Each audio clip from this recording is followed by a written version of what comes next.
as well get started tonight. I mean, we've got, not probably as many people that are going to log in, but like I said, we do have a lot to cover tonight. And the first part of our presentation tonight, I'm going to be talking a little bit about defensible space.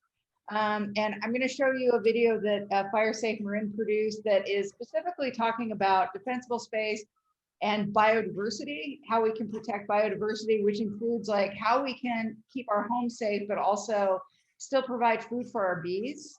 It's about 6 minutes, and then I'm just going to cover a couple of other key things that I've learned working with the fire department over the last couple of years for defensible space, as well as then some issues that we have observed with bees, with all the smoke that we face the last few years. So let me share my screen. And each of these different segments, we're doing 10 minutes, and then we'll allow time for questions and answers.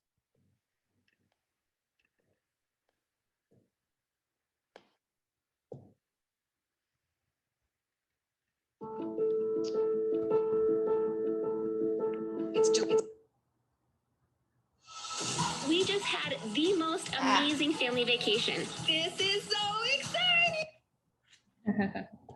That's a commercial.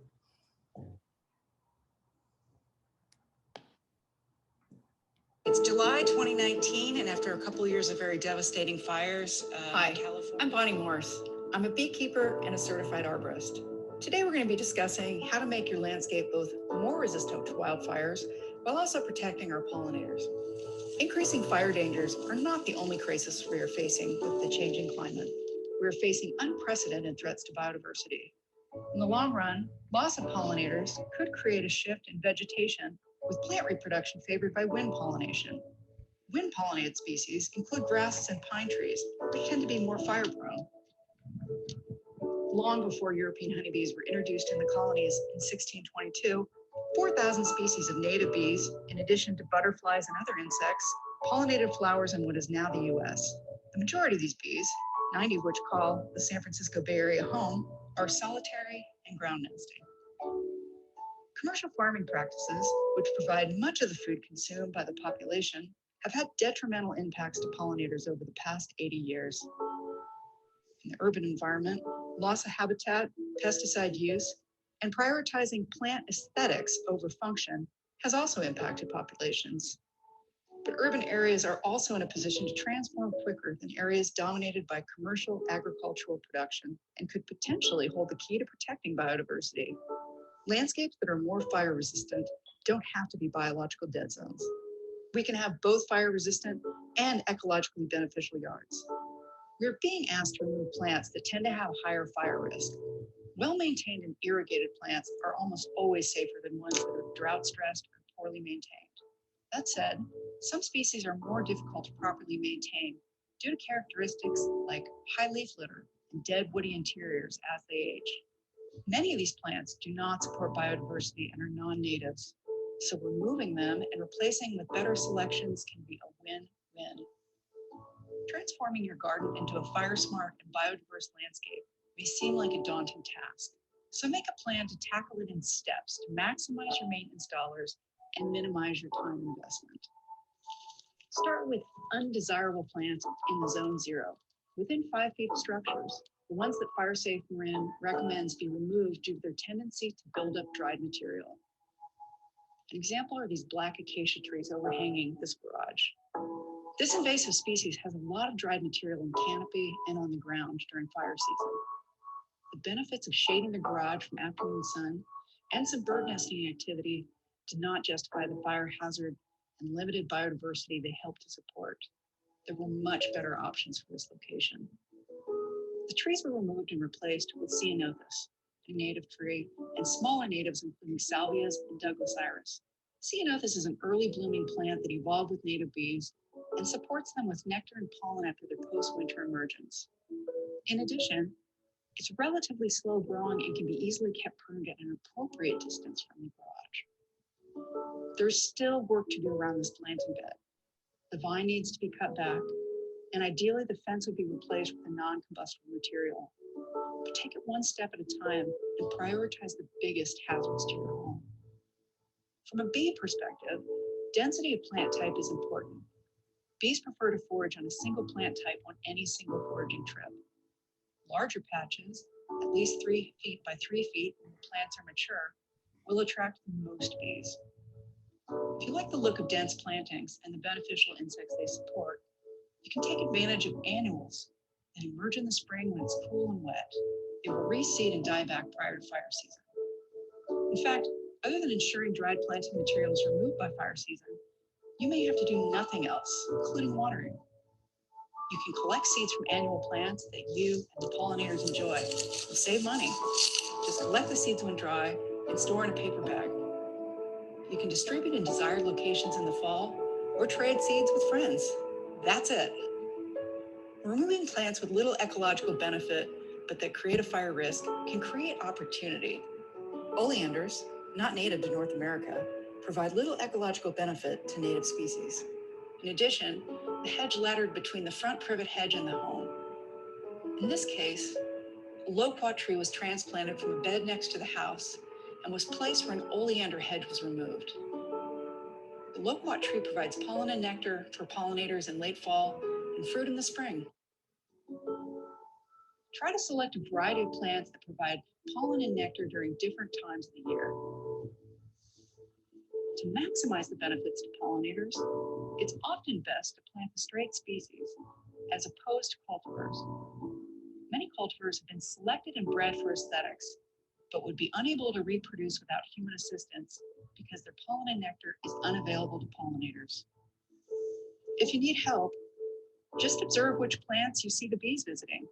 They'll let you know what they prefer. A final comment. One of the easiest ways you can protect pollinators is to eliminate chemical use in the garden. A pesticide is a pesticide, and you may be harming beneficial insects as well as polluting our waterways.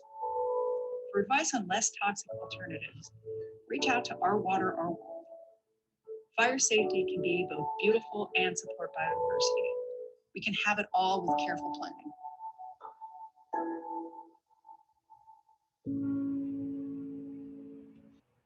So for fire prevention, just a couple of thoughts.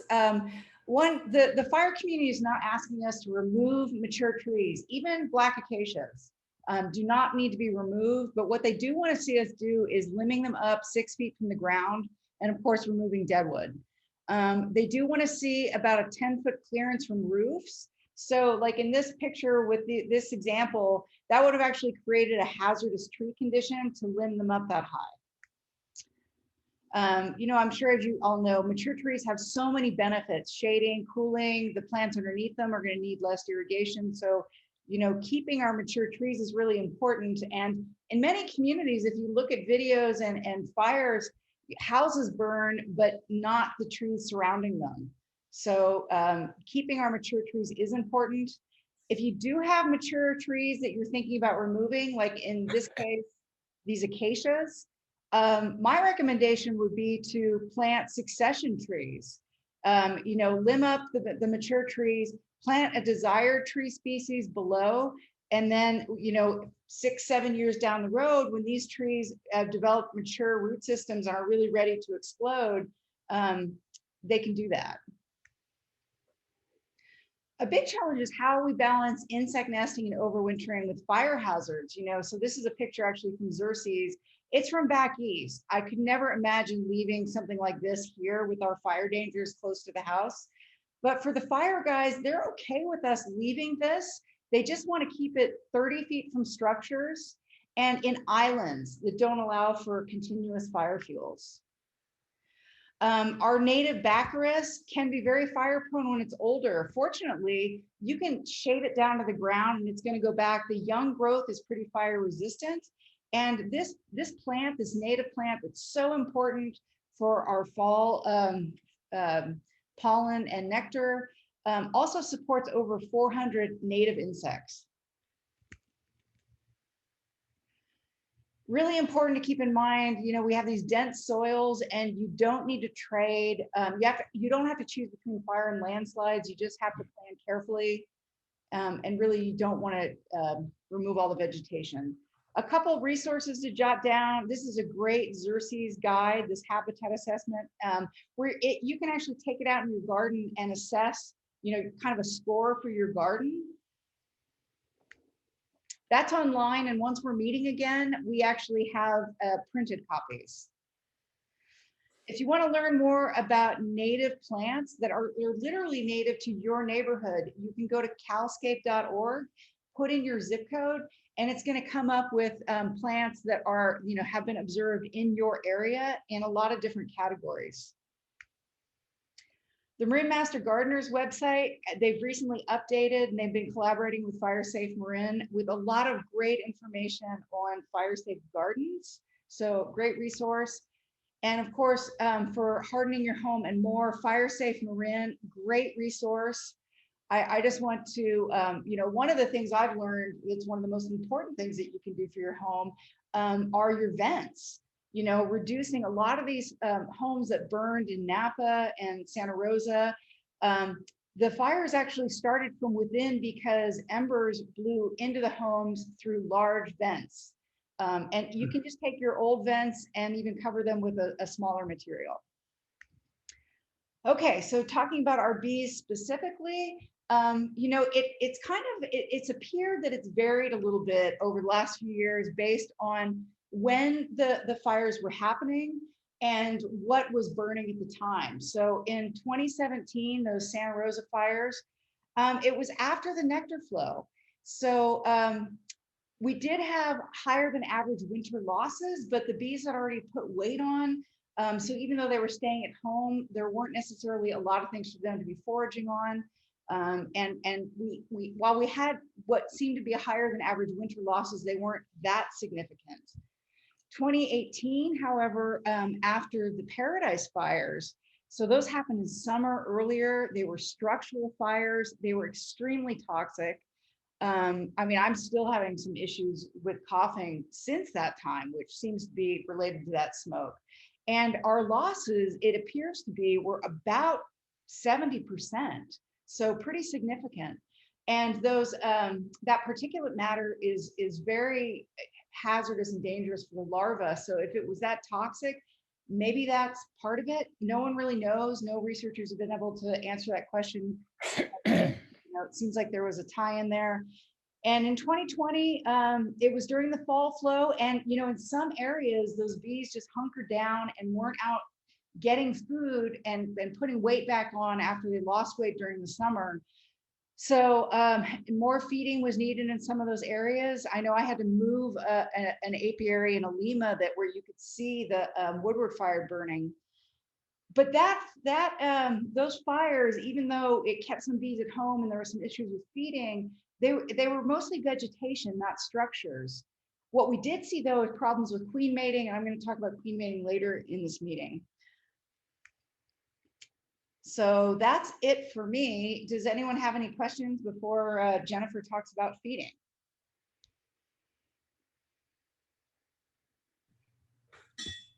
All right, Jennifer, you want to move on? Sure. All right, let me share my screen here. So, Bonnie, you were talking about native plants. So this is such a great website that I found. This is the California Native Plant Link Exchange. And you can go on here and you do a search, and you can search for things that are commercially available in any family or life form. So you could do shrub, carnivorous, even look at that, there's carnivorous. And then whether it's native to Marin, and then you search and you can include photos, and if you click on it, like, so they have non-native things too, like acacia. But if you were looking for something like alder, you click on it and then it tells you all the sources of nurseries in the Bay Area that are selling it, that currently listed as being available. So when I found this years ago, when I was doing a lot of landscape restoration projects, I did the happy dance. So this is like such a great resource. It's cnplx.info, and you'll find it there. Okay, so then let me go to my slideshow. So I'm going to talk about hive nutrition. And basically, the idea is how to recognize the signs of nutritional stress and then what steps to take and how to feed when as needed. So, drought and fire they're well documented to have pretty big impacts on not only the plants, but the bees as well. And so there's some really great studies that have been out since the 50s showing that pollen was a major limiting factor during drought years. This one out of Kansas. Actually, both of these are out of Kansas State. And then also one of the challenges is, so you may be looking out at the fields and you're seeing lots of things in bloom during a drought. However, the plants actually change their composition of their nectar, and the pollen changes composition. So the nectar may actually have a higher sulfur content, may not be as appealing to bees, and may not have as high a sugar content. And so bees are having to work harder and visit the plants more often. And studies have been show that pollen actually has less protein during drought. So bees are having to work harder in order to get those food sources. So it's really important for you to be able to not just see what's coming in and see what's blooming in your area, but also to assess within the hive itself and have the hive tell you whether or not you have enough nutrients. So, hopefully your hive has a huge amount of brood, solid, nice, healthy pattern. And so a lot of people, they limit their assessment to how healthy is the brood, how nice is that pattern. But it's really important this time of year, especially this time of year when we're going into a dearth. Ordinarily the dearth lasts, which is when there's no resources, when it gets really dry. It starts around July, depending on where you are, and lasts as late as, August, September. Sometimes you have a really good nectar flow in the fall, sometimes not. This year, I'm starting to notice that it was happening kind of in May in certain locations, depending on where you live. And so the way that you're assessing the health of the hive is you're really looking at that really narrow band. So if you look at the slide here, you can see my cursor right here, there's brood right here. And then you can see there's this band of pollen, and then there's this band of honey. And if you think of the brood as a sphere within that hive, there's the center has the brood, then there's a shell on the outside of that's pollen, and then another shell on the outside of the sphere, that's the honey. And so you're really watching that margin right there between your brood and your honey to make sure that there's always pollen. And there's a difference in pollen qualities. So you can see this bright yellow here, some of the brighter colors that are dull, that's fresh pollen coming in. And the ones as they get shiny, that's bee bread. And so that's pollen that's been mixed with honey and some enzymes and some lactobacillus, things like that. And so it's for longer term storage. And it's not like there's a change in the nutritional content of it. And bees really prefer fresh nectar and fresh pollen. The stored honey and the stored bee bread is not their most desirable nutrition.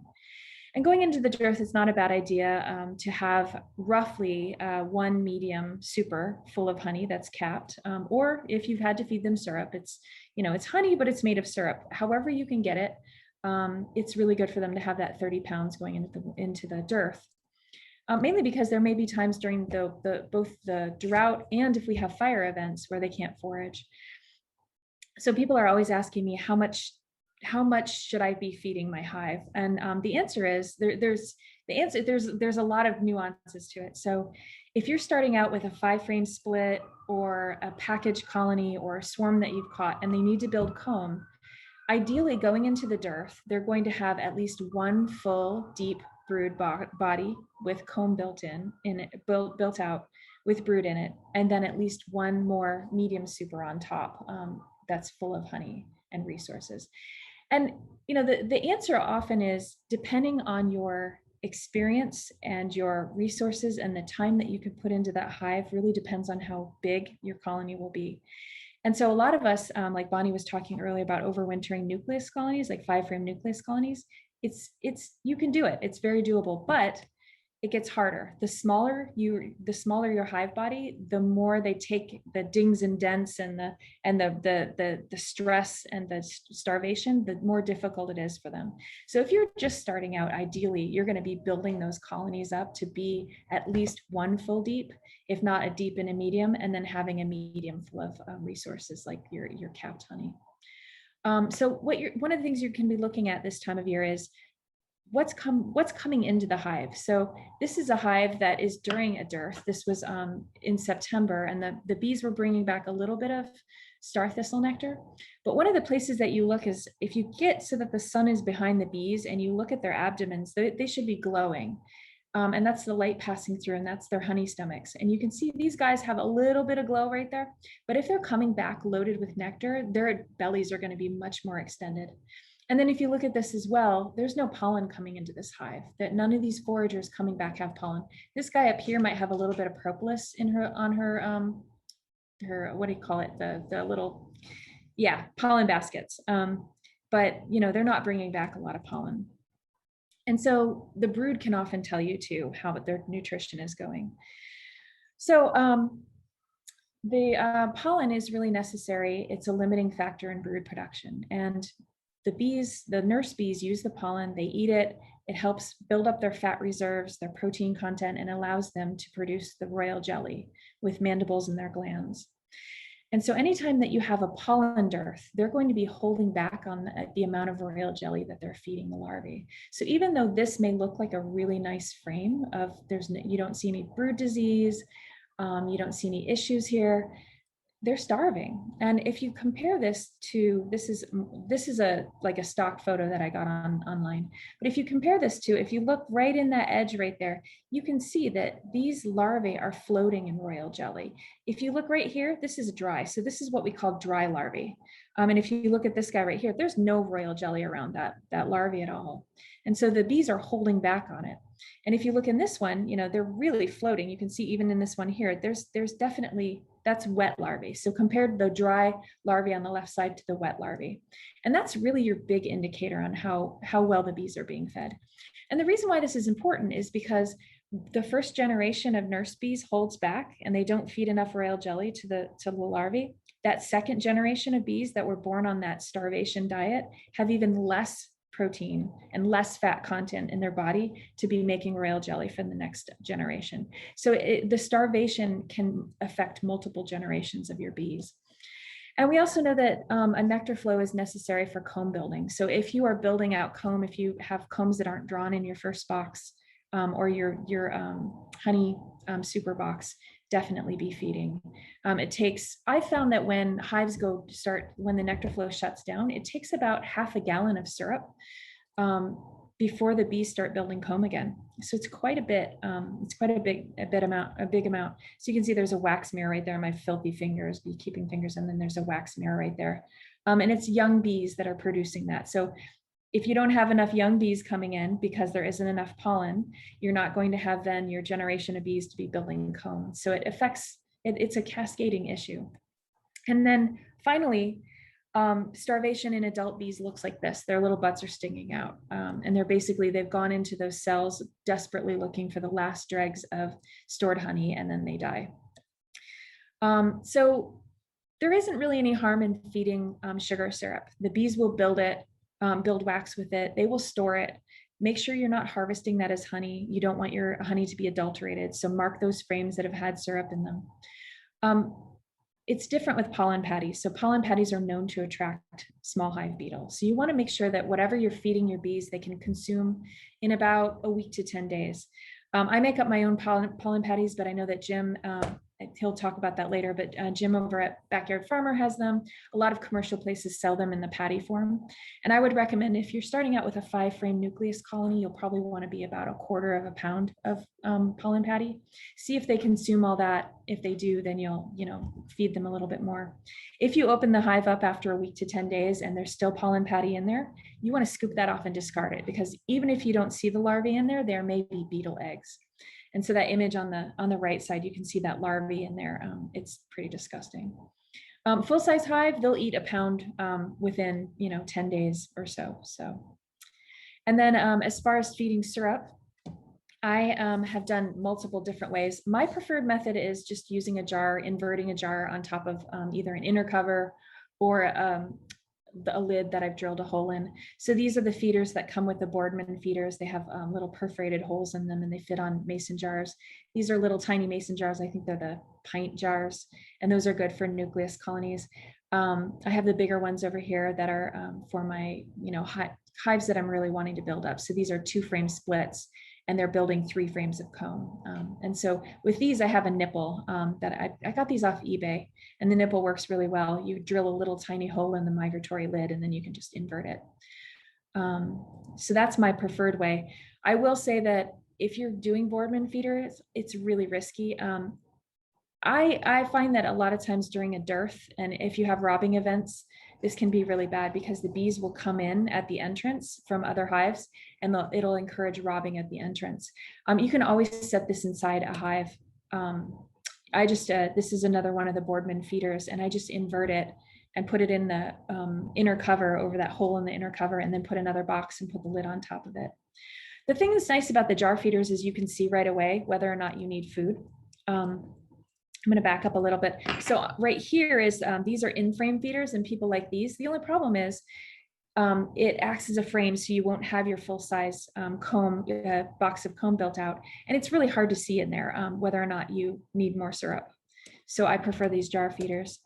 And then you can always feed dry vert sugar this time of year if you're concerned about the bees storing too much honey, too much of the sugar in their honey supers. They'll often just eat this and not convert it into honey.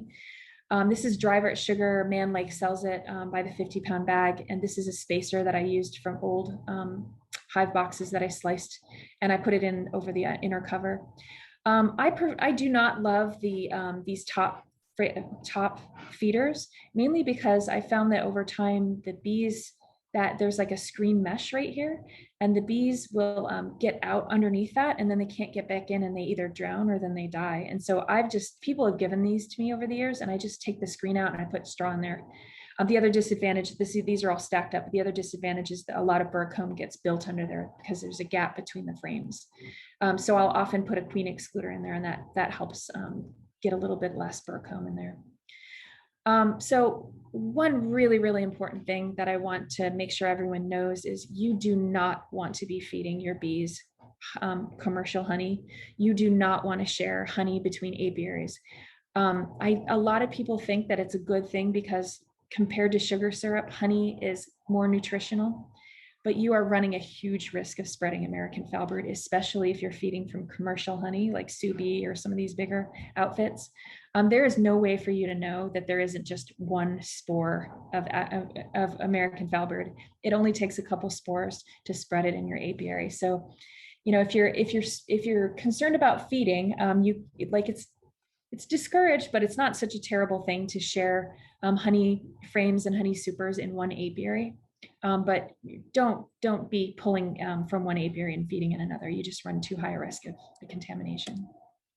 I personally, I'm driving out to Man Lake, and I'm buying the sugar syrup. Unfortunately, I was buying it by 100 gallons at a time last summer to feed some of my commercial hives. Those hives that you saw in the image up in Healdsburg, we had 3 fire events last year in Healdsburg. And then we also, in 2019, the fire burned through the Russian River, across the Russian River, and actually burned the farm where the hives were located. So we had no forage for the rest of that season. So I feed them the Pro Sweet, and you can see, I don't know if you can see on there, but there's fructose, dextrose, sucrose, and maltose. So it has 4 different kinds of sugar. I really love this because it doesn't crystallize. A lot of people make a 2-to-1 syrup. They mix it on the stove. You bring the water to a boil, you add the sugar in there, and then, call it good. I find it spoils. So I got tired of, and if it spoils, you run the risk of poisoning your bees because it can make a, I can't remember what the chemical is called, but it's toxic to bees. And so if the sugar syrup starts to break down, you run the risk of poisoning your bees. I like this stuff because it doesn't break down. It can be in the sun, and it's pretty foolproof. So yeah, that's it. Hopefully I haven't gone over too much. Any questions? I'm going to stop sharing my screen. Okay, great. Next.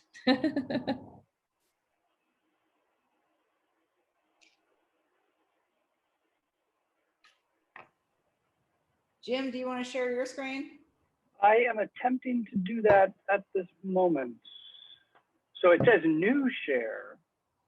Let me stop share, share screen.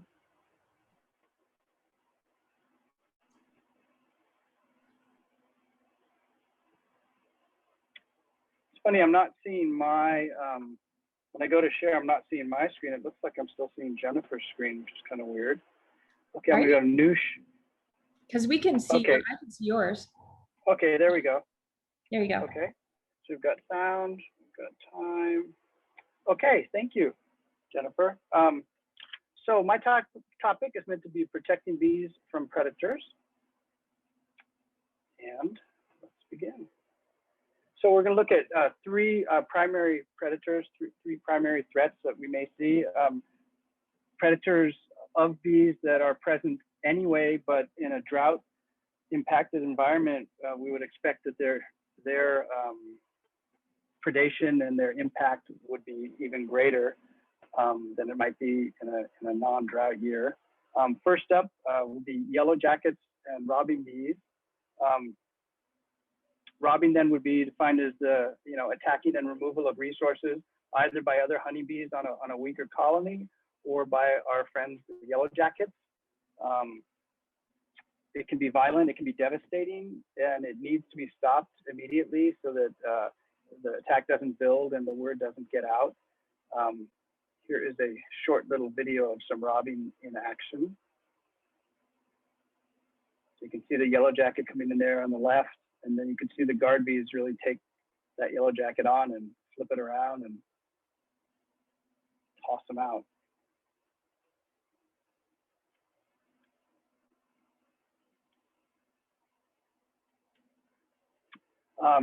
So as we say, the robbers are after the resources, and the yellow jackets can be the main culprit. I think we want to take a broad look and view of the yellow jackets in context of the ecosystem. And it's interesting to note that yellow jackets are actually the ancestors of honeybees. That honeybees, in terms of evolution, honeybees are like a specialized version of yellow jackets. And so there's definitely a coevolution and ecological relationship there. Yellow jackets aren't just bad guys. I think it's important to keep in mind that they do have ecosystem services that are part of the big picture, and the health of the yellow jacket ultimately probably means the health of the honeybees in long-term situation. They do pollinate flowers, they do prey on grubs and beetles so that they keep other pests potentially in check. And then it's also important to note what yellow jackets are and what they aren't. Yellow jackets versus wasps in terms of body type. So on the far left, a picture of a yellow jacket and some yellow jackets emerging from a ground nest. Right there over to the right would be the paper wasps, and their body type seems to be different, more of a tighter waist and elongated body type on the paper wasp, and the long kind of dangling legs. The paper wasps are usually considered not to be severe pests on honeybees, and can be confused with yellow jackets. Paper wasps usually like to hang their aerial nests. Oftentimes you see them under the eaves of your house. They're usually smaller colonies, and I don't think they're ones that you need to, knock down, eliminate, and/or poison and remove right away. I think it's the yellow jackets that are doing most of the damage. And then it's good to throw in hornets. Bald-faced hornet, which I'm told is in the area. The Asian giant hornet, which gets all the news coverage, which is not in the area. But that hornets, wasps, yellow jackets, and bees, they're all interrelated and interacting species, and that the hornets actually can be predators on yellow jackets, as well as wasps can be predators. So it's more complex. It's not just there's a bad guy to get rid of, but there's an ecosystem to appreciate and try to manage it in a logical way. So solutions for some of these, a robbing screen then would be a device that goes on the front entry where you've got the ability to close down the entrance in increments or completely shut off on the front, much like a stiff entrance reducer, which we'll see in a minute. And then the interesting thing about the robbing screens that we have here at the shop and that are claimed in the literature to work somewhat uniquely is that there's an entryway at the top on the far left there behind the mesh screen and also with the little flap that you can open and close. And that the idea is, and I guess it's been proven out, although not explained exactly why, is that the bees that are home to this hive would enter and exit without hesitation through that little top lid there, whereas robbing bees and yellow jackets would prefer to enter through the bottom. And so under attack, you could shut everything down completely, or you could shut down just the bottom entry and allow your bees to still arrive and depart without giving easy access, or maybe even any access to the robbing bees. I mean the robbers or the yellow jackets.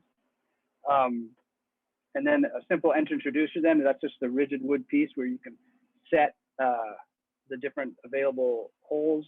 Idea here being to reduce the area that the guard bees have to defend in order to allow them better advantage over the predators.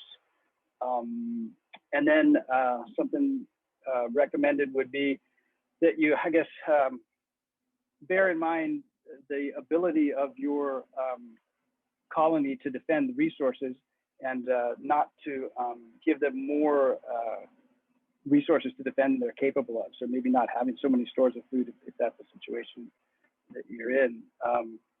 Reducing attraction then also, Jennifer mentioned, the Boardman feeder, which is meant to go in the front entrance, but can be a real attractor for yellow jackets or robbers. And so the alternative of using the feeder, but putting it in a box on a bottom board with a lid, so that you could avoid access. Other solutions, deterrence. So the yellow jackets fearing the hornets and fearing a hornet nest nearby. So this is a technique of putting a yellow jacket or wasp scare near your hive, so that the predators coming in would mistake that for an actual nest of hornets and hopefully avoid the area. Trapping, the ubiquitous yellow, ugly, but effective yellow jacket trap. And then the more aesthetic, cool, upbeat glass ones that I saw the shop. Either way, you're inviting by bait the yellow jackets to enter where they can't escape, and you're reducing the population. And the recommendation is not to put the trap in direct, close proximity to your hive, because that would again be introducing and inviting yellow jackets to learn of your hive, but to put them at a distance. Timing-wise, the recommendation has been to put the traps out earlier in the season so as to maybe catch yellow jacket queen and or just reduce the population early rather than to wait later on into the year. And then removal of the nest. So here's an image just of a yellow jacket ground nest. So the yellow jackets usually in a ground nest situation, although there are some aerial ones. I mean, they will make nests up above the ground. But a great non-toxic way to completely excavate and remove a yellow jacket colony, should they be in your yard or really near where you are, would be the shot vac method. And I want to point out that Mike Turner of Marin Coastal Bee Company, and I refer people to him all the time, people who don't want to use chemicals, rightly so. And you can just have physical removal of the entire yellow jacket colony if it's in the area and it is present, causing problems. Okay, so then let's go back out to ants. Ants, same family related to bees. Ants can also rob or attack or be present. Here's some ants crawling along inside, and they're going to be attempting to remove and, I guess, consume larvae as well as other resources, and really be a threat to and a disturbance to the hive. And I'm told that the ant pressure can also cause the colony to abscond, entirely leave. So solutions for dealing with ants. Bonnie's method of a bottom board with some kind of a stand. Bottom board being, inverted carriage bolt, so that your box sits on some pegs, so that the ants wanting to get inside are going to have to climb up only on the bolts, and then using that to your advantage and applying a sticky, non-toxic substance, Vaseline mixed with baby oil, to the pegs so that the ants get stuck. So this is a way of physical exclusion. And then if there definitely was, you know, a full ant nest nearby that needed removal, then bait and poison, the boric acid is a least toxic, but not a non-toxic active ingredient that will allow you to basically kill the hive. The literature does say that there's some bee toxicity, but I'm told that the bees aren't attracted to the boric acid. But you know, poisoning as a last resort is something that could be attempted. And then if we go back to our third problem, skunks. So skunks, pretty much nighttime predator. Here's a cool video showing a skunk coming to a hive box, and he's going to jump up and tap and try to get the guard bees to come out and then eat them. Skunks are love to eat insects of all kinds, and bees are among them. So this is just a clever nighttime method where the skunk knows it can draw out the bees and make them present in order to eat them. And it really freaks them out. I'm told in terms of, you know, a predator stressing out the hive. If you're not out at nighttime to see it, there's a picture Bonnie has of the evidence in the following daytime of the nighttime activity. So you can see the scratched areas in front of the hive, which is evidence that the skunk was present. So look at some potential solutions for discouraging the skunk. One would be getting the boxes up high enough, probably even higher than you see the stand here, so that the skunks would have to expose their underbelly by reaching up higher than they might want to, and thus allowing the bees a chance to discourage and maybe attack the skunk on its soft underbelly. And then some kind of barrier, some carpet tacks Bonnie has mentioned as being effective, and this is another commercial product of just sharp projectiles that would require the skunk and or raccoon to cross over that. So those would be three predators and some potential solutions to deal with the predation and the pressure that it puts on the bees. And then I would just throw out the question, I mean, is this predation or is this just your natural food web in process? And I think the answer is that it's both.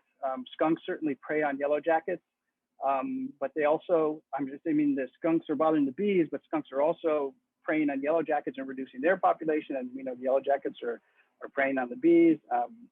Skunks will eat ants. Ants actually have interaction with yellow jackets, where yellow jackets sometimes will eat ants. So taking the bigger view that it's not just me and my bees and I'm just trying to knock out who's bothering them, but you know, they're living in an ecosystem and trying to seek out perhaps solutions that respect the integrity of the local ecosystem. And when you need to control, trying to control in a way that doesn't put in peril, you know, have what we, you know, unintended side effects. I don't think it's an exaggeration to say that life on the planet generally is in peril. And we're hearing all the, you know, wise people in society and scientists and, you know, David Attenborough, excellent spokesman. If you haven't seen his new video, you really should check it out. But calling for action, you know, that we all need to take steps forward.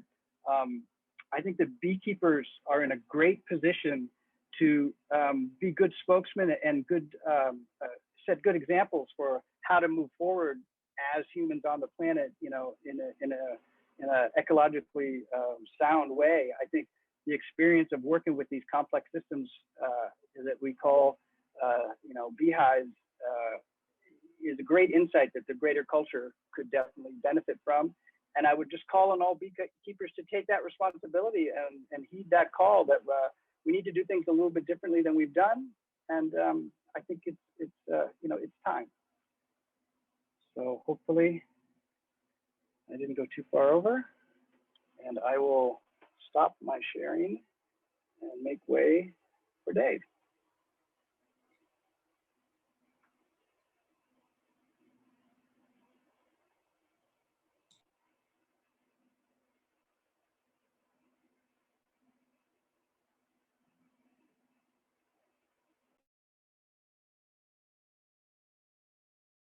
Hey, Dave, you're still muted.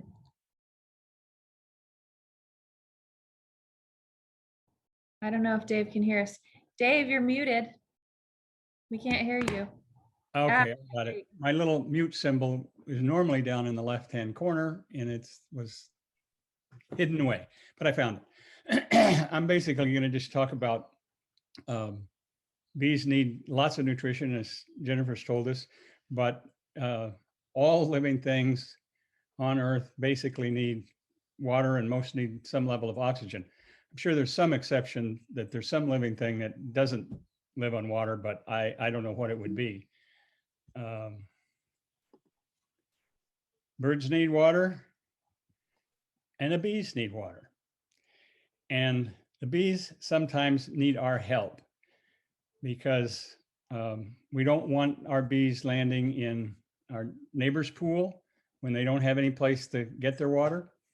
And worse than that, we don't, you don't want them in your pool, and worse than that, you don't want them in your neighbor's pool. This is a bee in my pool. I have lots of bees, and especially when I'm kind of working, my apiaries 15 yards from my pool, but I work halfway in between, sometimes cleaning stuff, and the bees will come around there, and I get bees in the pool. It's amazing how many of them can actually get out, especially if there's a few leaves floating around in the pool. But that's the reason you want to give them a decent place. Your water source, this is a water source in my front yard. It's just a traditional bird bath. And here's a little immature Cooper's hawk that came down and was drinking out of it. So that's one type of water source. And whenever you do a water source, you might also find lots of different creatures needing water. And this is a squirrel. I've got a lot of squirrels around my house as well. And they've all learned to go over the side of the pool and hang on by their hind feet and grab some water. They also drink out of I have 2 bird baths that sort of 30 yards on either side of my apiary. The bees somehow like a water source a little ways away from their actually hive. And I've never heard a reason for that, but a number of people of our speakers have talked about that. There are myriad of ways to create a water source for your bees. These are just a few pictures from the internet. They all revolve around having some water, but also having some ability for the bees to get out of the water and fly away. So here's a bowl of marbles. There's some rocks here, and this is designed to work like a chicken feeder, but with a bunch of rocks. A chicken feeder that lets water out the bottom, but because the top is sealed, air bubbles have to come in to get it to go. One of the things that bees really like is to just suck the water out of loose sand, or for that matter, this year I'm not doing a lot of seed growing because of the water. I have a little nursery area that waters once in the morning and once in the evening, and that just uses up too much water. But when I'm got seed beds down there, come out there in the mid-morning and there'll be a myriad of bees just hanging out, sucking on the planting material. So this is my main source of water for my bees. When I first started developing my garden and going down the hill, there was this old redwood stump. And actually the tree was leaning to the side of it. Somebody had cut it down to improve their view long before I got here. I've been here 35 years. But I got to this point, I decided I wanted to take this stump and plant Zymbidiums in the top. It was all kind of rotten and hollowed out. So I planted Zymbidiums in the top, and bromeliads and orchids attached around the side. So this is how it started out. And 15 years later, that's what it looks like. You just see the Zymbidiums up at the top and all the different bromeliads hanging around the side. And in those bromeliads, and I even have a second one, that these are all pups that I've taken off the first one and started a second one. This is a little bit of my nursery down here on the right. But bromeliads can hold a good deal of water. They are plants that do not get their nourishment from the ground or from their roots. The roots are just to hold onto the tree or plant themselves in the dirt. They get their nourishment from what falls into their little cups. And one thing I also want to say is if you're going to do something like bird baths or the tray of marbles, you have to change the water very regularly or it will sour. And bees like a little bit of dirty water, but if it gets moldy and rancid, that's not good for the bees. So you have to clean your bird baths every few days and whatever water source you're using. Wonderful thing about these bromeliads, the water in their little cups purifies itself because the bromeliad is nourishing itself with the debris that falls into the cup and sort of composts on its own. So here's a same, this is just a picture of a bromeliad from the stump that's fallen on the ground and it roots in the ground. And you can see the earlier picture. This one on the right is from this particular group. I think it was this plant right here. So you look at it from the side, you wouldn't know there was water in there. But all of these plants have, 6-8 ounces of water in them. And a benefit is I've attached some orchids to the side of it so that when the orchids bloom, you get a little side benefit. Some more orchids. This is some of the Zymbidiums hanging down out of the top. So make sure your bees have plenty of water and create some sort of a water source that will help feed other members of nature and give you some enjoyment, in this case from the flowers, or just watching the wildlife come and partake of your water. And with that, I'll take questions. David, I have a gray water system where my shower and tub, drain into the garden. Do you think that water would be okay for the bees or not such a good idea? I'm sure it would be fine, especially if you kind of ran it over some rocks and stuff so that the soap and whatnot would continue to get washed away. I hope I'm not giving you bad information, but my sense would be, I of course forget what speaker it was, but a couple of our speakers there was a study where they watched the bees, and the bees would have a nice clean water source sitting on the ground, and over here is sort of a little mud hole. They all wanted to go to the mud hole because in that water, there's other nutrients and, rare earth minerals or whatever it is that they need as part of their subsistence. Great, thanks. And it's real important though, if you do have just water sitting, that you rinse it out every few days. You don't want to just let it get there and stagnate.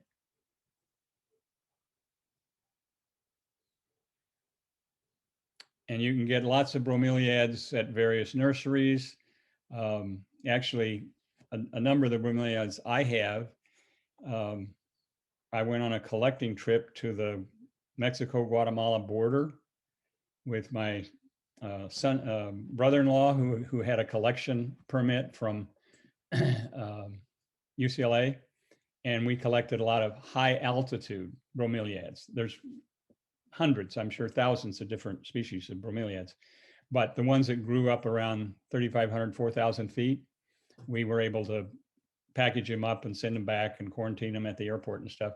And at my previous house, I had, 20 different species tied up in old oak trees, and they survived for 5 years. I haven't gone back to see if they're still there or not, but they're pretty hardy. They propagate primarily They do have seeds and flowers, but they propagate primarily from sending out pups. Pups break off, fall on the ground, fall on another branch in the tree, and reroot themselves. How often do you water them, and how do you water them? Each of those, the one stump and the other is pieces of the tree that we stacked back up and hollowed out for the Zymbidiums in the top. Each of them has a mister on it that goes off for about, I don't know, maybe only 10 minutes, but every night or early in the morning, it goes off for 10 or 15 minutes, and just there's 2 or 3 heads on it, and it just forms a big screen of mist around. And so there's part of the bromeliad family is tillandsias, which don't have the cup, but they are aerophytes like the bromeliads, and they get all their nurturing just from the air and water in the form of mist. And another one that's always fascinated me, I don't know what it is, but the bulk of the water that our redwoods, our coastal redwoods get is from the fog, not from the ground. I was just about to say that, just like the redwoods. Yeah. They go from the Yeah. air. I think it's 80% or Yeah. somewhere around there. Yeah. Well, this year it might be 99. There's Yeah. no water in the ground. Okay. Dave, I have a question. Sure. I have a tub that I am using for their water source. It probably holds about, I don't know, 25 gallons or so. Just one of those black plastic ones. Yeah. I got some floating plants from Bonnie's pond. Oh. And I have a piece of wood in it.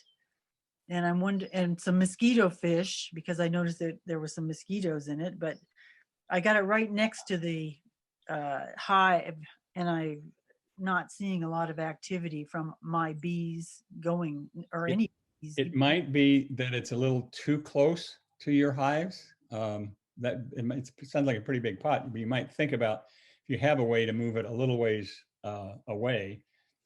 And the other thing is, glad you mentioned that, if you have some sort of a water pond, and you plant the plants that are designed to have the root systems in the water or floating in the water, that also will help purify the water, just like the bromeliads are getting their nutrients from the water. That keeps the water from getting stagnant. Okay, good. So I can use that. I just need. Yeah. And if you're going to have a sort of an open body of water, like that's why they put the marbles in it and stuff. You can put lots of old wine corks or anything, various floating items in it. If you've ever seen a bee get in the water, they start flicking their wings, and they can motor through the water pretty good. So they'll motor over, in my case, to the edge of the pool and climb up the edge of the pool and dry off and fly away. They don't all manage, so that's not a good water source. Okay, so I'll just move it like 20 feet away from them. Yeah, that'd be great. Thank you. I think you'll get more activity that way. And maybe start off with more floating objects so they kind of get the idea, and then you don't need as many. Okay, I will unshare. Who's next, Bonnie? I'm up, and then we'll just do general Q&A. So we're going to talk about queen issues. Whoops.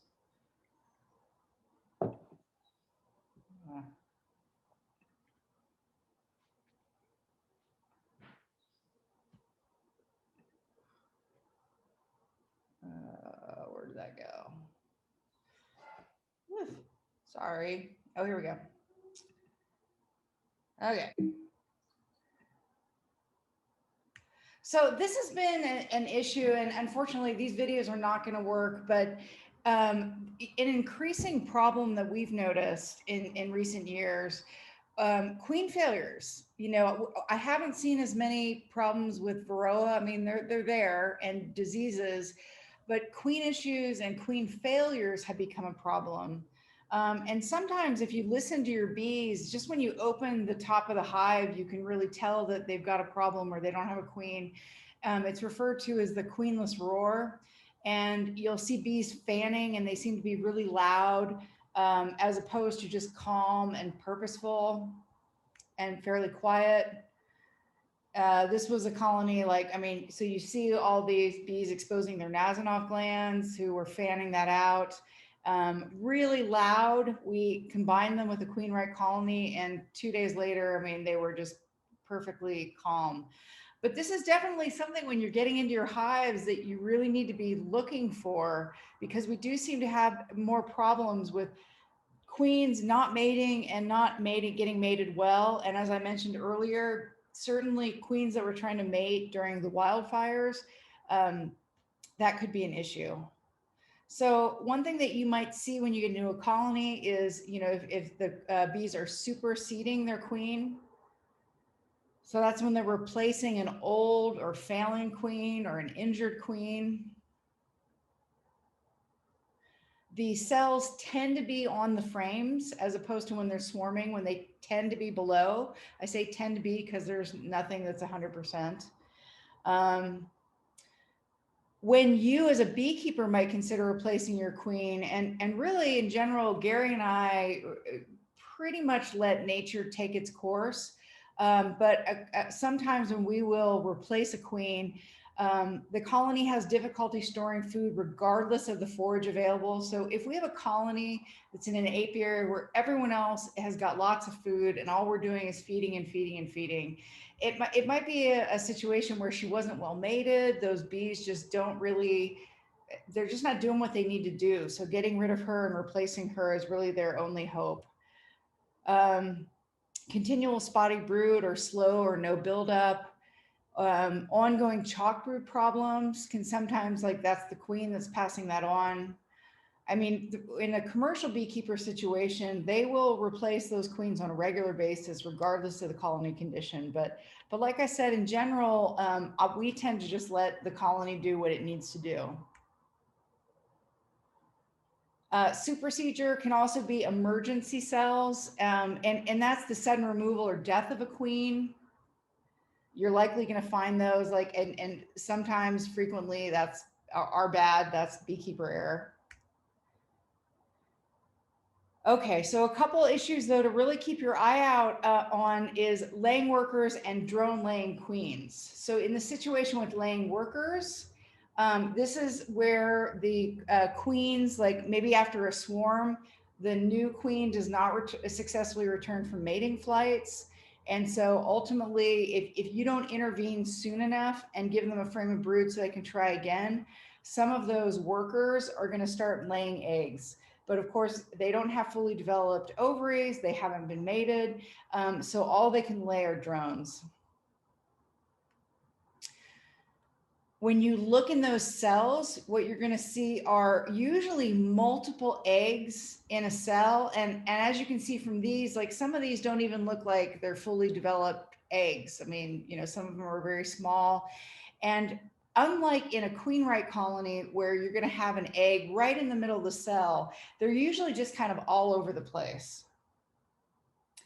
The challenges with laying workers is that, and you can compare these, and I'll talk about this in a second, with sometimes you can have a mated queen and have multiple eggs in a cell, but look at how healthy and fat those look, and they're really right in the center of the cell. So laying workers, the challenge with it is, even if you give them a frame of brood, they won't necessarily, in fact, they won't likely make queens out of them. So you need to get rid of, and they won't accept a new queen. So if you tried to put a queen in a cage in there, they would probably just kill her. So you have to get rid of, you either have to get rid of the laying workers or you can combine them with a Queen-Reich colony. So if you have a situation where you have a queen and a small colony, I prefer to usually to introduce them with a newspaper in between them. And I've never had a situation with laying workers where I've combined them with a Queen-Reich colony and had them kill that queen. Alternatively, you can shake all the bees off the frames. Books will say 100 yards. I never go that far. I mean, I usually only go 15 or 20 yards, but literally get every bee off the frames.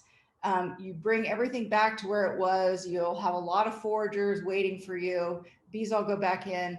And then you introduce a new queen or just put a frame with young larvae in. And I have never had this fail as far as introducing a new frame of brood and then having them build queen cells. So here you can see a couple days or well, more than a couple days, a few days after putting that brood in, they've got at least 3 queen cells on this one frame.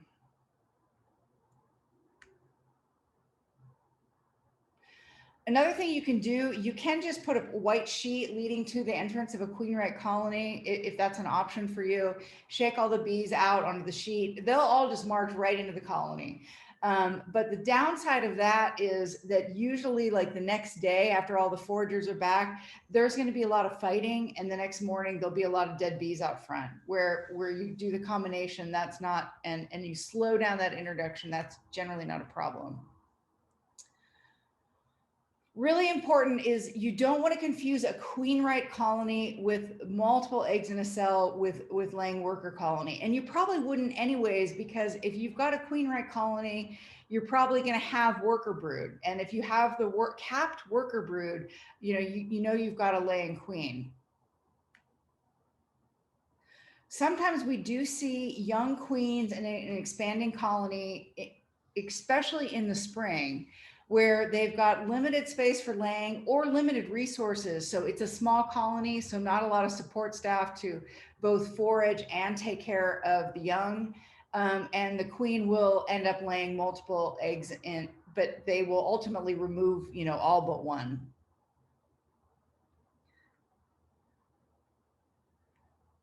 Okay.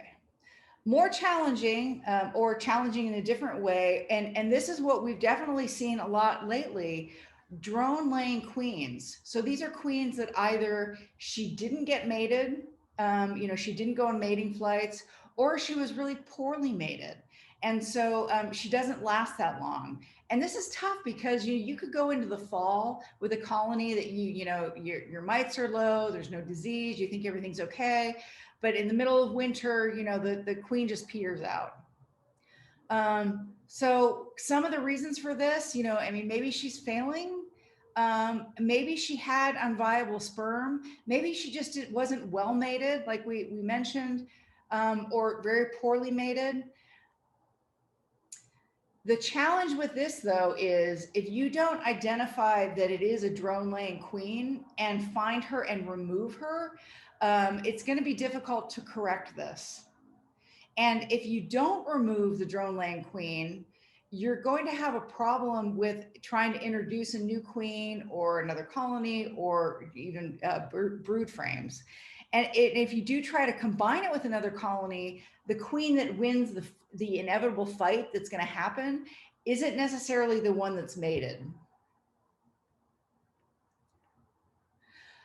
So if you're in a colony and it's got a pretty solid brood pattern of drone and you see only single eggs in the center of those cells, chances are it's a drone laying queen. And your challenge then is you need to find her and remove her because most likely you're going to be unsuccessful in correcting the problem unless she is removed from that colony. I'll just mention this quickly. It doesn't necessarily happen that much. Larry Connor, I think, estimates maybe 15% of the time, but sometimes we get 2 queen colonies. Sometimes people say, well, if I've got 2 queens, should I split them up? My experience has been when I've tried that, it probably would have been better just to leave them as they were. It could be that the mother's waning. It could be the daughter is still unmated. We most frequently see this heading into fall, and then sometimes we see both the mother and daughter again in spring, but then they usually just get replaced by a single queen. So in this case, they were cooperative enough to both appear in the same picture. And you can see this one on the bottom, that was the mom. I mean, look at those wings. They're so damaged. No way she could have been on mating flights anytime soon. That was her daughter. We ended up finding them both again in February. You can see the daughter still has her wings. Mom, that basically has nothing. They were both replaced within about a month of this picture being taken with a single queen. And I'll just mention this because with this extreme drought, you know, we have observed broodless colony. I was kind of obsessed with them for a while. We would have colonies that were queen right, but broodless, sometimes for quite a long period of time. We didn't see them for a couple years, and recently they've made a resurgence again. And it's possible with this mega drought, we're going to be seeing more of them again. So these are queen right, but broodless. We do know that you see broodless periods like for weather, particularly with cold weather periods, like if you're in an area that's under snow for months at a time, or lack of food. So, or pollen, or not just lack of food, but if it just lacks the nutrition. The Russian stocks are particularly known for their sensitivity to shifts in food availability and shutting things down. And we have incorporated in our apiaries and just locally Russian stock in 2013 and 2014. I don't know who else has added it, but it's definitely here. So these bees will leave the brood area open. If they're actually queenless, bees will usually plug that brood area up with food, like nectar, not just pollen. These bees don't act queenless. I mean, the buzz is calm. The bees are purposeful and busy. You'll frequently see, you know, pollen stores, but again, maybe they're broodless because it's not just not that nutritious. And sometimes we'll walk into these apiaries and you see very little activity on the outside of the colony, but inside, you know, I mean, it's just stuff full of bees. So why are they happening? We still don't really know, even though we did a 2-year study back in 2014, 15 to try to understand it. The trouble is if your colony is broodless and you accidentally injure or kill the queen, they have no way of superseding her unless you intervene. Oops. And I guess that was the end of mine. Okay, any questions, like not just about this, but just for any general questions? I might add that I have previously had, I haven't done it in a long time, but when I've had a lane worker situation, I was successful at taking like 2 frames of brood out of a real strong colony and a queen, and put a queen cage around the queen, a big one like 8 by 8 inches. So you're covering a big part of the frame of brood. And as her brood emerges and are in there with her, she develops her scent and stuff. So this is a good laying queen from a neighboring colony. And I think I did it 2 or 3 times, never had them go after the queen. But you leave the cage on for 2 or 3 weeks, 2 weeks. How do you find where to unmute?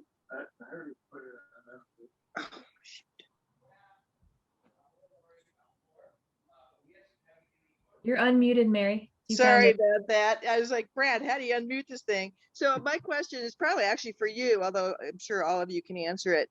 We have some old pollen patties, and I don't know if old pollen patties are like toxic, throw them out, or if they're just less nutritious, and go ahead and use them up.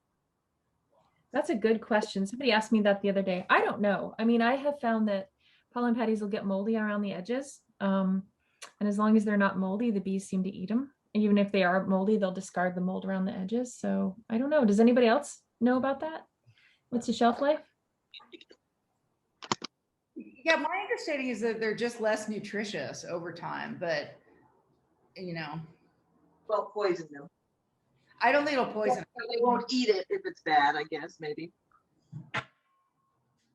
I have a big bucket of some powdered pollen substitute that you use to make patties and stuff. And when I'm feeding with dry vert, I put a couple tablespoons of that in, and it's 3 or 4 years old, maybe more. And the bees eat it. Is it okay to have the pollen patties in the freezer That Yeah. probably help. to keep them fresher? Just Yeah. bring room temperature before you put them on a hive. Right, Right. but I mean, just to store them, to put them in the freezer to keep them fresh, does that help? Yeah, that Okay. definitely helps. Okay, good. Thanks. You're in a different room, Jennifer. I am. I'm in my office now. I have this glow. That's real. It's the sunlight. I have So, a question. I do. I'm sorry. So yeah, I have a few questions about feeding. So I have two new hives. One was from a package that I installed a month ago, and another is a nuke that I just received from Tim Nelson last week. Should I be at this point supplementing with syrup or pollen patties or neither or both? I'm not really sure where to go.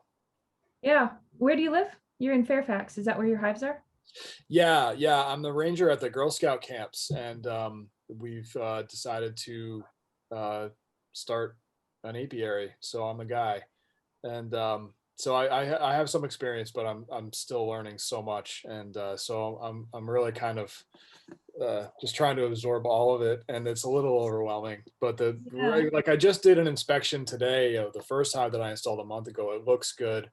And I do have the hive top feeder that I know you said you weren't a big fan of.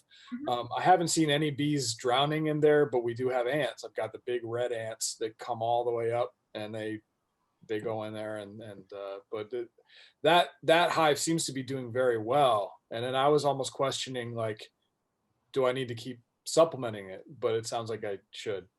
Well, I mean, the answer is always if they need to, if they're still building comb, if you're not full, if you don't have a full brood box, whether that's a deep or 2 mediums, however you're doing it, and you don't have some stored honey, then yeah, feeding them is good. Feeding them pollen is good.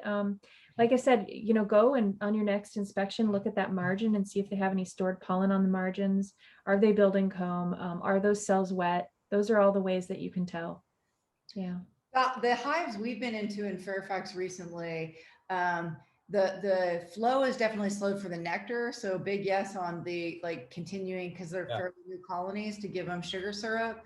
I've seen some really great pollen in Fairfax recently though. But like Jennifer said, like small colonies, it doesn't hurt to put a quarter of a patty on and see if they want it or not. So is a patty preferred at this point over syrup, or is it? They're different purposes. So the syrup. Oh, that's what I'm confused about. The syrup are their carbohydrates. That's what's going to fuel them to build comb. The pollen patty is where they're going to get fats and proteins, minerals. It's what they need for larvae. They don't actually feed the pollen patties to the young. But the young nurse bees who need a lot of protein to make royal jelly will feed on the pollen patties. So for now, while they're still building out, the syrup is recommended, but that's for their comb. Yeah.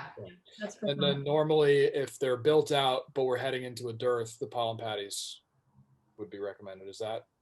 Our pollen, usually, I mean, the thing about our native trees are that they have a lot of pollen. So overwintered colonies, when we're not queen rearing and doing other things, I find that most of the bees don't need pollen patties, unless, we're doing cell builders or something, because our native trees have a lot of pollen, but they don't have a lot of nectar. So, and in general, I don't find that overwintered colonies even need feeding. That's not true this year because it's such an extreme year, but definitely first year colonies need help getting through our summer. Like I mentioned that Tiburon study, we were tracking colonies every 2 weeks for 2 years. And even in Tiburon, which is kind of the southern Marin is really great for bees, for, nectar and pollen. They all lost weight during our Mediterranean summers. So, if you have fairly new colonies and they're going to lose weight, and then they can put the weight back on when the coyote bush starts blooming. But definitely they need some help with their carbohydrates. Okay, so for now, plan to keep those the syrup on there. I would, yeah. And like Yeah. Jennifer said, it's great if you can help get them into at least one box going into winter their first year. Yeah.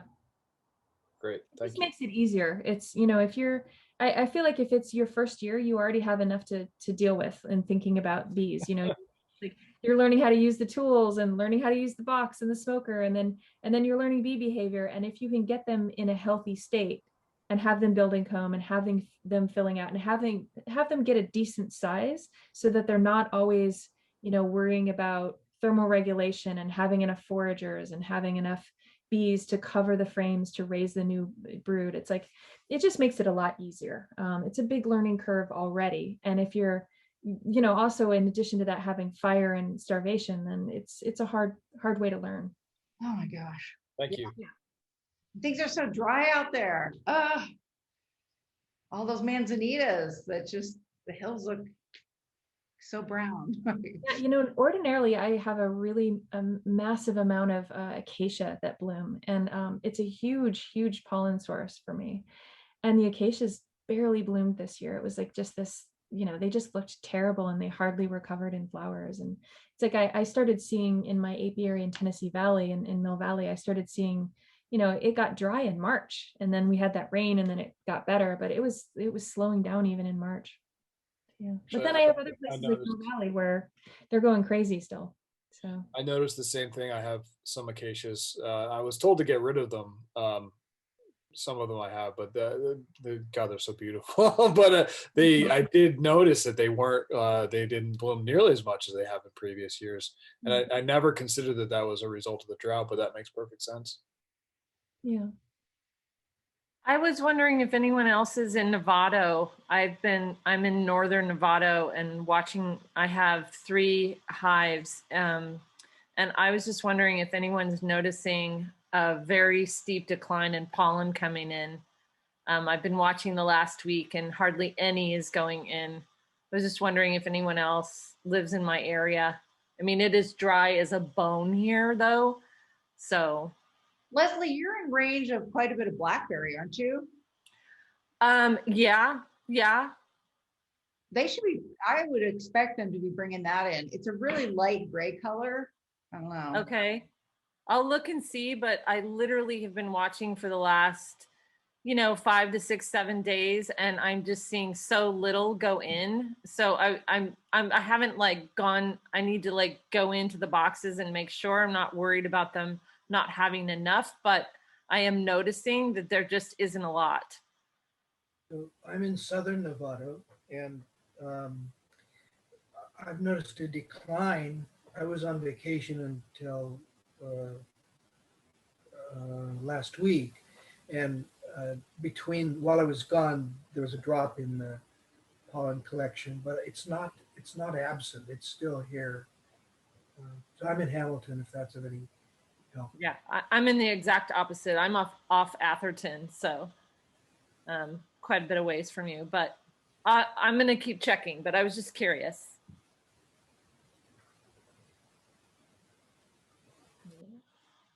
Hi, I have a few questions.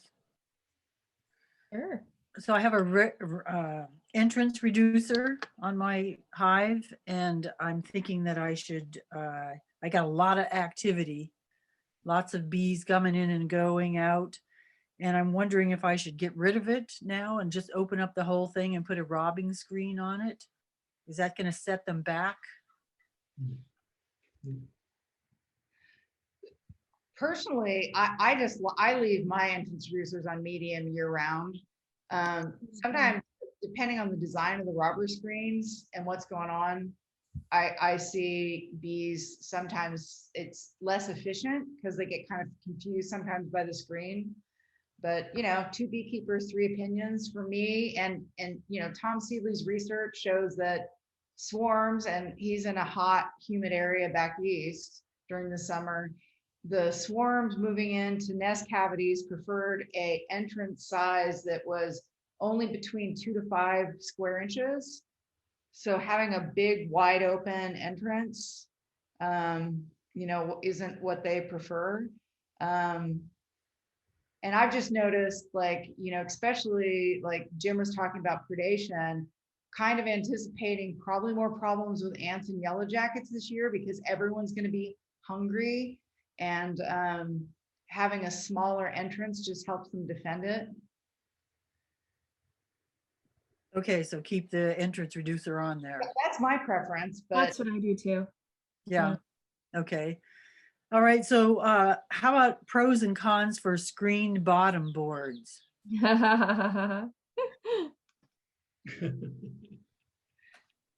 Okay, well, I'll just say that I don't use screen bottom boards. I've just found that the bees, if it gets cold, they'll move up and completely ignore the bottom box, and so I've gotten rid of them over the years.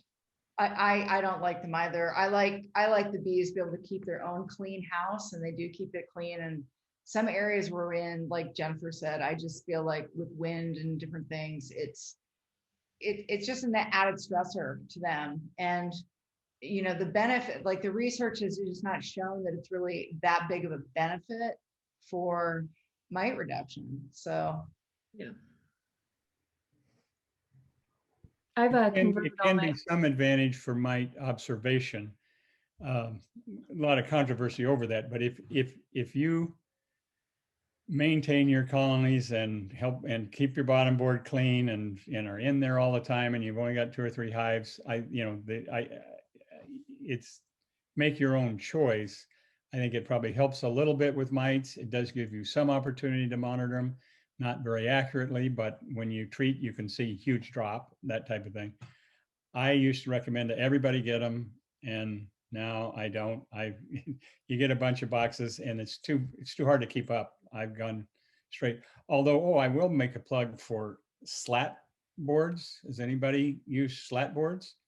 It's just another piece of equipment that fits between the entrance and your first brood box, and it's let's say 2 inches thick, and there's the slats going across it are like 1.5 inches, 1.75 inches.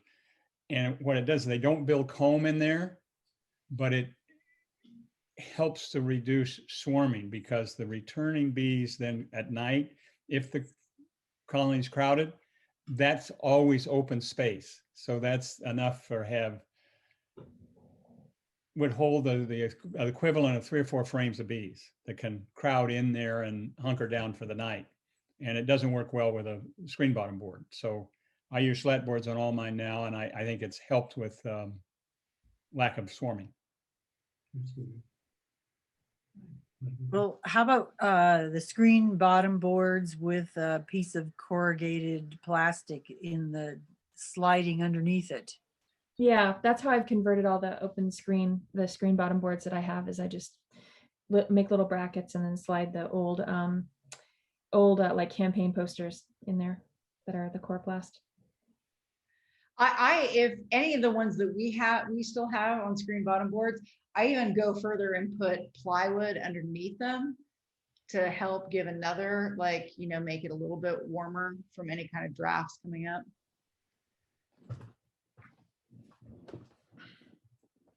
Okay, how about this one?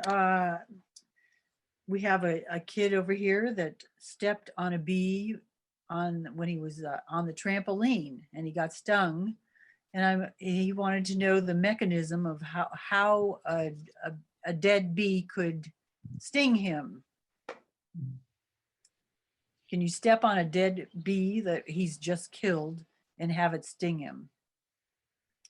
If you get a bee up your sleeve or inside your shirt or something and you swat it, sometimes you kill it before it depends on which way they're facing, but it's just a reflex.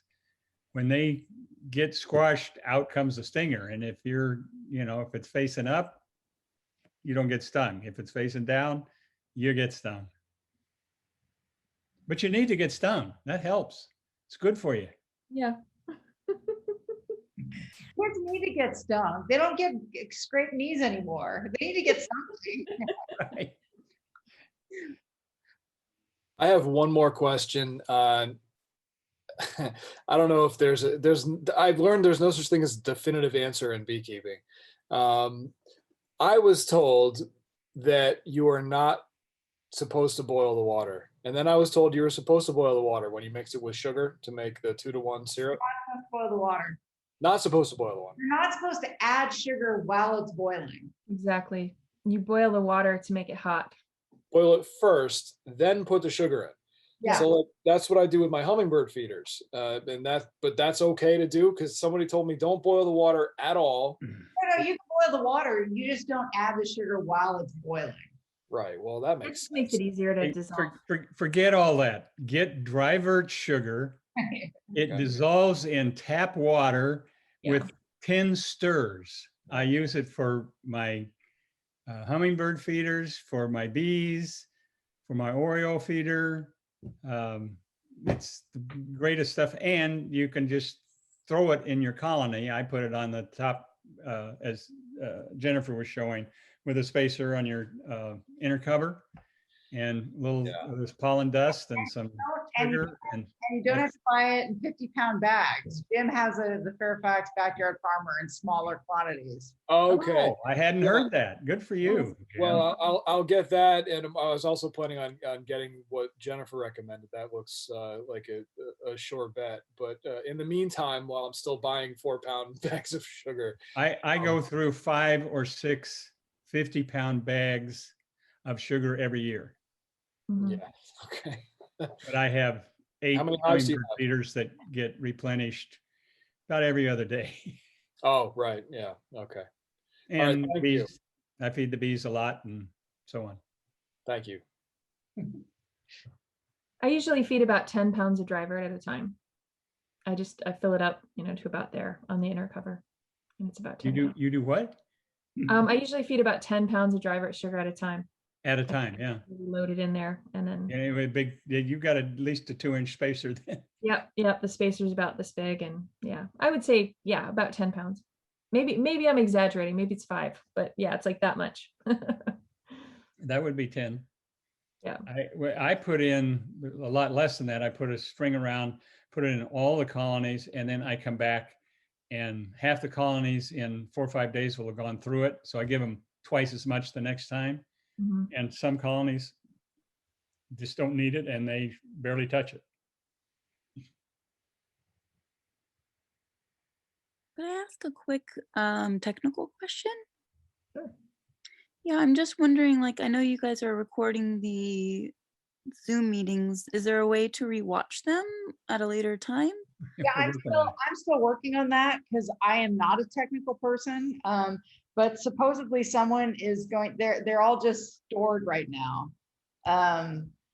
Someone is supposedly gonna teach me this Saturday how to string them all those multiple files together, and then I'll be able to upload them to YouTube and we can put them on the website. And I'll post that on the Buzz when that's done. It just hasn't been done yet because one, I've been really busy with bees, and 2, am not great with tech.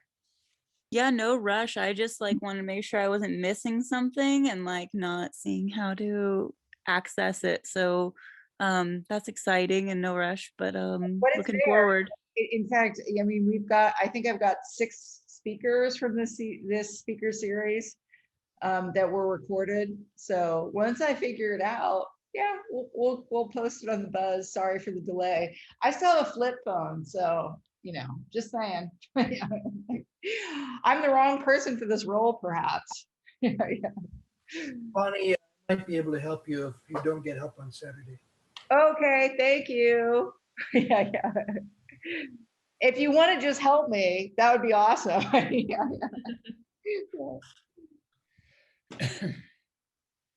don't want to step on anybody's toes.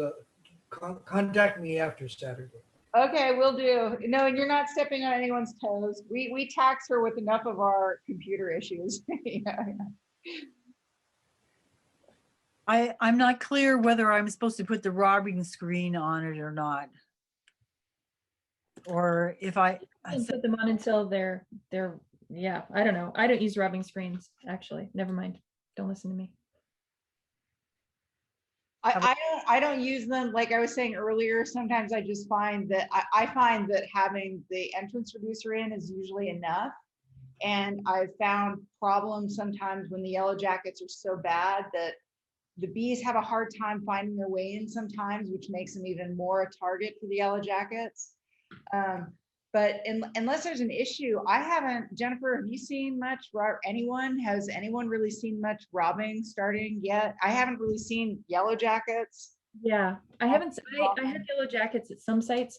I'm not having too much problems with robbing. Last year I had a pretty bad situation where I walked into the apiary and there was like hundreds of yellow jackets at all of the hives. And so I just closed all the entrances up for all the bees. And then I just got one of those fly swatters and I just had a great time getting yellow jackets with one of those electric fly swatter things. It's pretty fun. I've never used any kind of a guard for robbing, and it basically never had a problem. If you have good, strong colonies, they can defend if you keep your entrance at the medium level. Although one time I had a feeding frenzy and Bonnie showed up. Remember? Oh, yeah. I remember that. It was like I hadn't ever seen anything like it before or since. My entire apiary was just like every colony was swarming at the same time. I got some great videos of robbing though that I still use in classes. Oh, you got that day? Oh yeah, yeah. I have some good robbing videos too. I was harvesting. Just don't tell them where it happened. Yeah. Yeah.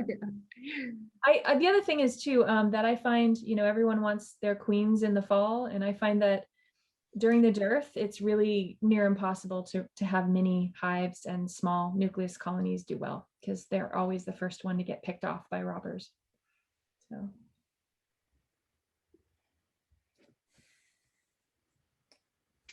I have another question. How often am I supposed to be looking at my colony going in? That's a great question. It all depends on your skill level is what I tell people. I don't know, maybe Bonnie, can you?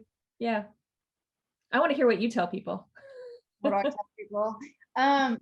Well, at this time of year, I mean, what I tell people is what I do when I go and do an apiary is every apiary is different. So I have clients that I saw today and I said, I don't need to see you for 6 or 7 weeks.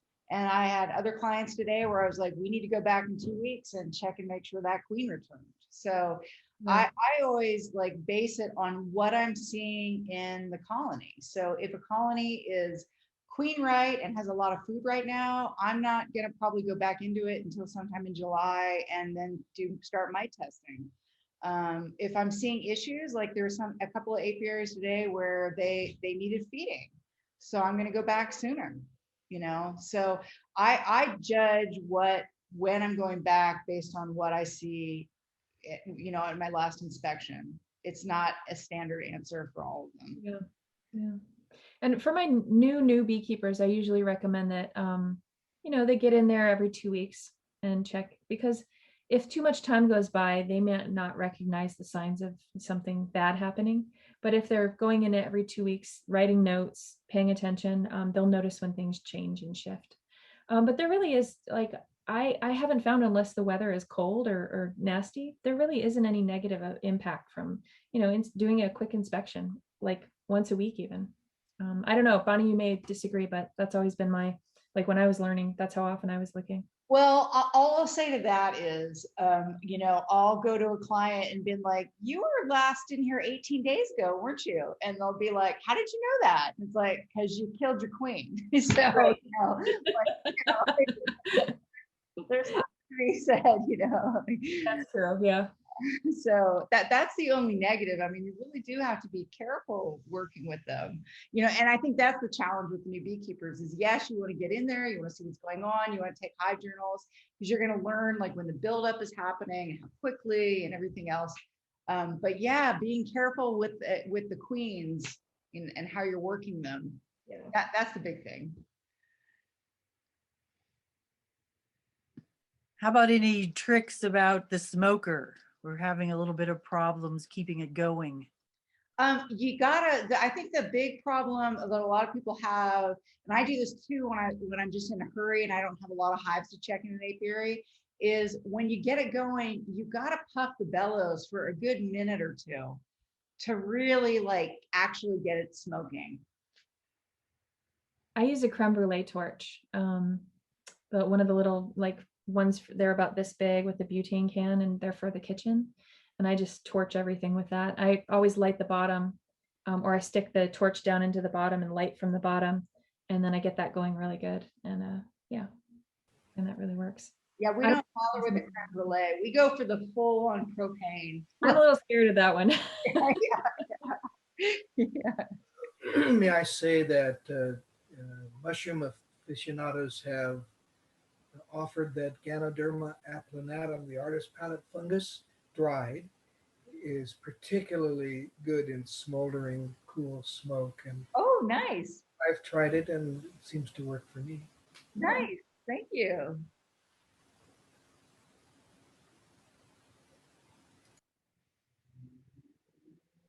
Also, if you want to cheat, you can get smoke pellets and smoker food, like pre-smoker food, smoker fuel, pre-packaged, which makes it a little bit easier than trying to forage smoker fuel and make it yourself. It works pretty well too.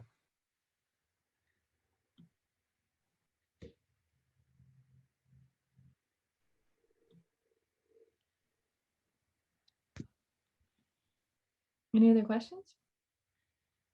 No, I will. I'm going to log off and go have dinner and go to bed because I've got a super early morning tomorrow moving bees. And but hey, thanks everyone. It was fun. And we have 2 months off now. So July, we're not doing anything.